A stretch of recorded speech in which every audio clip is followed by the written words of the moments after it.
নমস্কার সকলকে Bengali sports ব্লগের নতুন একটি ভিডিওতে welcome. East Bengal versus FC Goa 2025-26 মরশুমে ইস্ট বেঙ্গলের চতুর্থ হোম ম্যাচ আজকে কিন্তু হয়ে গেল এবং সেই ম্যাচ 0-0 ড্র হলো। ইস্ট বেঙ্গলও গোল করতে পারেনি, এফসি গোয়া গোল করতে পারেনি এবং এই মুহূর্তে ইস্ট বেঙ্গল কিন্তু 4 ম্যাচে 7 পয়েন্ট এবং যে দুর্দান্ত স্টার্টটা তারা করেছিল, 2 ম্যাচে 6 পয়েন্ট নিয়ে একদম একটা স্বপ্ন দেখাচ্ছিল ইস্ট বেঙ্গল ফ্যান বেস, অনেক বছর বাদে স্বপ্ন দেখছিল এরকম একটা স্টার্টের পরে।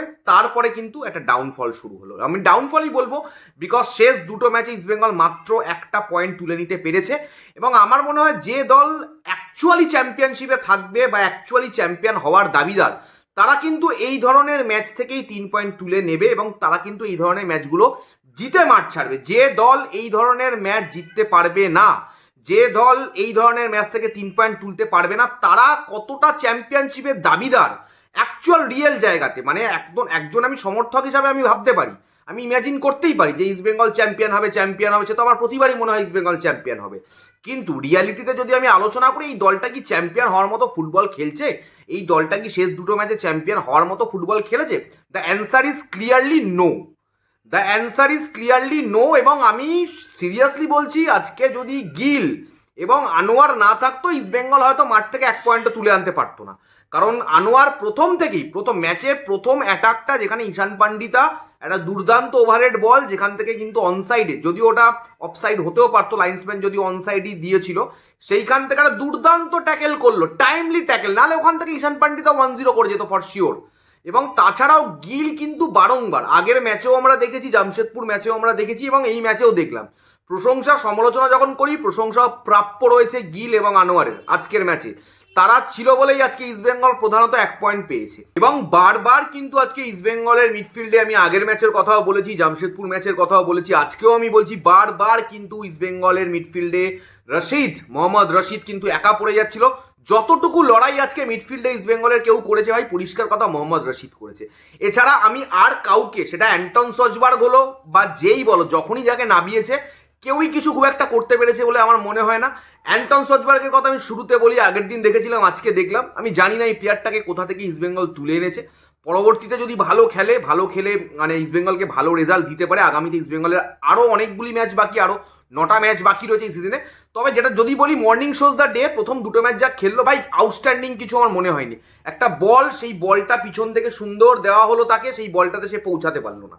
বলটা যদি সেকেন্ড হাফে শেষের দিকে, এবং অ্যান্টন সজবার্গ এখন অব্দি কিন্তু বলার মতো পারফরমেন্স করেনি। মাঠে বেশিরভাগ সময় হাঁটাচলা করে বেড়ায়। ওর যা বয়স, সেই বয়স তুলনায় ওকে দেখে মনে হয় ওর যেন 35-36 বছর বয়স।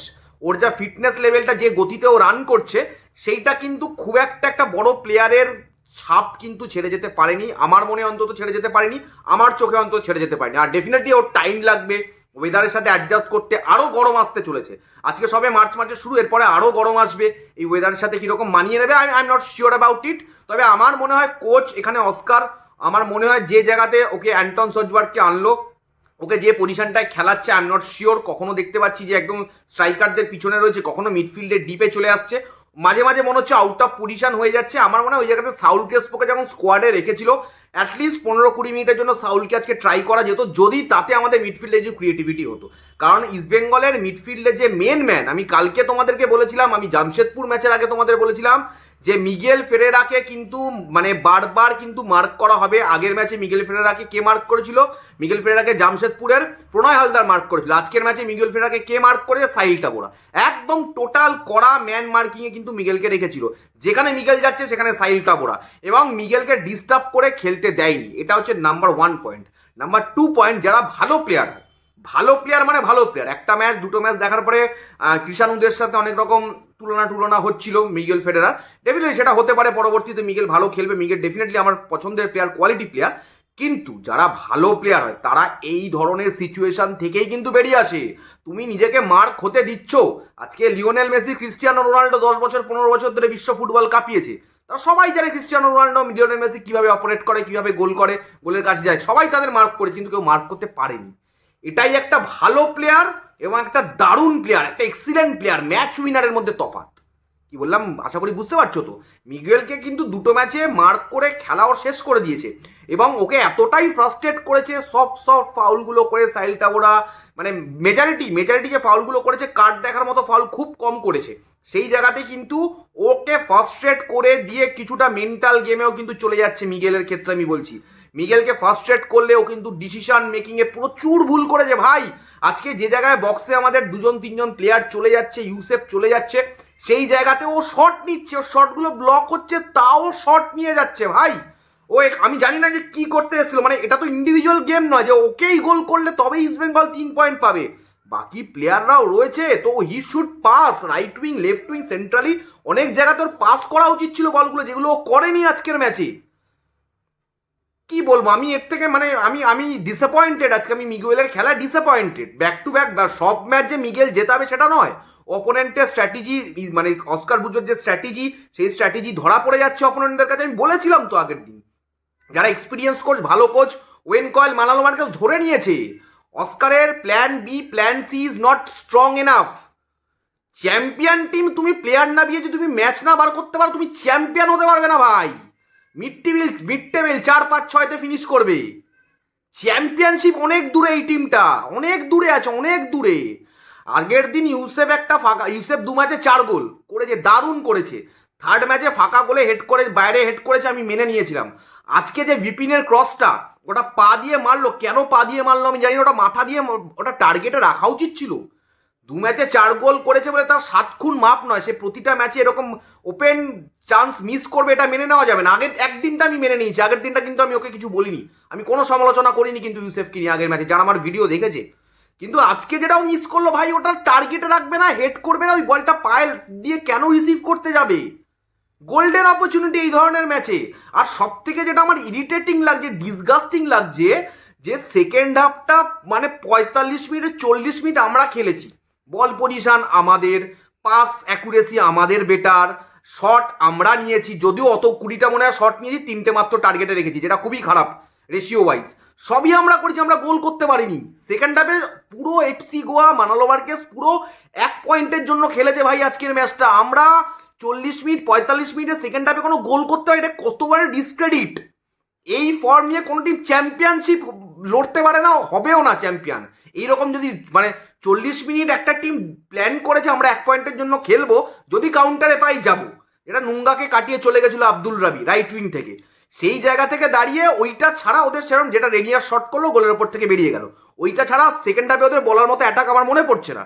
আজকে কিন্তু গোয়ারও অনেক প্লেয়ার ফ্লপ, আজকে ব্রাইসান টোটাল ফ্লপ, ব্রাইসানকে তুলে রাইট উইংয়ে আব্দুল রাবিকে নিয়ে এলো। আজকে আমার মনে হয় অল ওভার যে ম্যাচটা আমরা ওদের সাথে ম্যাচ আপ করতে পারিনি। ওদের উদান্তা কি ওয়ার্কলোড দিচ্ছে ভাই, কখনো সেন্ট্রালি চলে আসছে, কখনো রাইট উইংয়ে খেলছে, কখনো রাইট ব্যাকে খেলছে। এটাই তো একটা এক্সপিরিয়েন্স প্লেয়ারের থেকে খেলা আমরা এক্সপেক্ট করি। আজকে এডমান্ড অফ ছিল, সামহাউ এডমান্ডকে আমরা যেটা এক্সপেক্ট করেছিলাম সেই খেলাটা আমরা এডমান্ডের থেকে দেখতে পাইনি। মাঠে এমন সিচুয়েশন অনেক জায়গাতেই ক্রিয়েট হচ্ছিল, যে জায়গাতে আমার মনে হচ্ছিল যে ম্যাচ চাপে পড়ে যাবে। আরেকটা জায়গাতে হঠাৎ করে আমরা দেখলাম যে জয় গুপ্তা নামলো, স্লাইডিং ট্যাকেল করতে গেল, কি করতে গেল, স্লাইড করে বলটাকে ক্লিয়ার করতে গেল, বলটা সামনে চলে গেল, ড্রাজিজ বেরিয়ে যাচ্ছিল, আনোয়ার সাথে ছিল, কিন্তু ড্রাজিজ ওই জায়গায় ভুল করলো, নাহলে ওখান থেকেও গোল চলে আসতে পারতো। অল ওভার আজকে ইস্টবেঙ্গলের খেলা কিন্তু তৈরি না, এবং অস্কার মানে প্লেয়ার চেঞ্জ করে, স্ট্র্যাটেজি চেঞ্জ করে অন্য ছকে গিয়ে কিন্তু পারছে না। ওই ডিপে গিয়ে মিগুয়েল লেফট উইংয়ে বল বাড়াবে, সেন্ট্রালি মিগুয়েল রান করে গিয়ে ইউসেফকে থ্রু বল বাড়াবে। এই খেলাগুলো প্রথম 2 ম্যাচে হয়ে গেছে, সবাই দেখে নিয়েছে, এইগুলো আমাদেরও মুখস্থ হয়ে গেছে। এর বাইরে কি আছে, এর বাইরে কি আছে? প্রথম থেকে ইস্টবেঙ্গল আছে positional football, slow build up, Manolo মার্কেসের মতো খেলার চেষ্টা করছিল। আমি ভেবেছিলাম যে ইস্টবেঙ্গল সেকেন্ড টাইমে চাপ দিয়েওছে, গোলের মুখ খুলতে পারেনি। গোলের মুখ যদি তুমি খুলতে না পারো, তুমি যদি 6 পয়েন্ট থেকে 1 পয়েন্ট তোলো, প্রথম 2 ম্যাচে 6 পয়েন্ট তুলো, পরের 2 ম্যাচে 6 পয়েন্ট থেকে 1 পয়েন্ট তোলো, তুমি ইস্টবেঙ্গল চ্যাম্পিয়নশিপের লড়াইতে এই মুহূর্তে নেই। কালকের দুটো চ্যাম্পিয়নশিপে থাকা দল মাঠে নামবে। প্রথমত হচ্ছে প্রথম ম্যাচে মোহনবাগান উড়িষ্যা নামবে, মোহনবাগান চ্যাম্পিয়নশিপে রয়েছে। দ্বিতীয় ম্যাচে ইন্টারকাশি এবং জামশেদপুর থাকবে। যদি কালকে ইন্টারকাশি জামশেদপুরকে হারিয়ে দেয়, ইন্টারকাশিও কিন্তু একটা টপ স্পটের লড়াইতে চলে আসবে। আর যদি জামশেদপুর কালকে জিতে যায়, জামশেদপুর এবং মোহনবাগান সুপার জায়ান্টও যদি জিতে যায়, ওদের দুজনের মধ্যেই ফাইট হবে এই মুহূর্তে, একদম পরিষ্কার। ইস্টবেঙ্গল অনেক পিছিয়ে গেল, এবং যে ফুটবল খেলে কনফিউজ আছে কোচকে। আমার যখন একটা শট উদান্তা সিং এর হাতে লাগলো পেনাল্টি বক্সে, যেটা নিয়ে আমরা হয়তো ভাবছিলাম পেনাল্টি হতে পারে, পরে রিপ্লেতে দেখলাম হাতটা বডির কাছে ছিল, কোনোদিনই পেনাল্টি হলো। হঠাৎ করে দেখছি সাইড লাইনে অস্কার লাফালাফি করছে, গিয়ে রেফারিকে ইয়েলো কার্ড, কী কারণে? মানে ওটা কি পেনাল্টি হয় অস্কারের মনে হয়েছিল সেই সময়? আমি জানি না, মানে অস্কারকে আরও মাইন্ডটা কুল রাখতে হবে। এবং ইস্টবেঙ্গলের আমি জানি না মানে এই অ্যান্টন সজবার প্লেয়ারটা কোন পজিশনের প্লেয়ার, গোল করতে এসছে, গোল করাতে এসছে, কি রোলটা আমি ঠিক বুঝতে পারছি না ওর রোলটা। আর ইমিডিয়েট সাউলকে যদি মিডফিল্ডে না আনে খুব টিমটার অবস্থা খারাপ। এবং জিকসান সিংও দু একটা বার আজকেও কিন্তু মানে পজিশন লুজ করেছে, স্বাভাবিক। তবে আজকে মানে ডিফেন্সের থেকেও আমি বলবো আনোয়ার আলী যা খেলার খেলে দিয়েছে আজকে, ডিফেন্স আউটস্ট্যান্ডিং খেলেছে। রাশিদও মিডফিল্ডে ভালো খেলেছে আজকে, অনেক বেটার ফুটবল খেলেছে আগের ম্যাচের থেকে। তবে মিগেলের থেকে এটা আমি আজকে এক্সপেক্ট করি, এত সেলফিশ প্লে মানে মানা যায় না। মানে অনেক জায়গাতেও সামনের দিকে বল দিতে পারতো যেখানে দেয়নি। অল ওভার মানে এরকম একটা বাজে ম্যাচ খেলে ইস্টবেঙ্গল মাঠে পয়েন্টটা ফেলে এলো এবং চ্যাম্পিয়নশিপ থেকে অনেকটাই পিছিয়ে গেল। হোম ম্যাচে এভাবে point back to back point নষ্ট, আজকে ড্র, আগের দিন হারলো। চ্যাম্পিয়নশিপের আশা ফালতু বলছি, আমি অন্তত এই মুহূর্তে ব্যক্তিগতভাবে সমর্থক হিসাবে দেখবো না।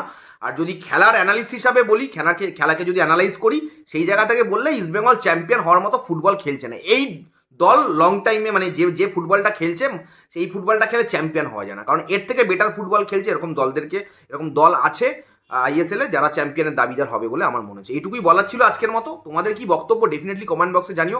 Thank you so much. Do subscribe Bengali sports blog. Match day পরপর চলছে, কালকে আবার মোহনবাগান এবং উড়িষ্যার ম্যাচ রয়েছে, সেই ম্যাচ নিয়ে কিন্তু ডেফিনেটলি বেঙ্গলি স্পোর্টস ব্লগে লাইভে আসবো। এখনের মতো এখানেই রাখছি, অবশ্যই চ্যানেলটাকে সাবস্ক্রাইব করে রেখো। দেখা হবে খুব তাড়াতাড়ি নতুন একটা ভিডিওতে। টাটা।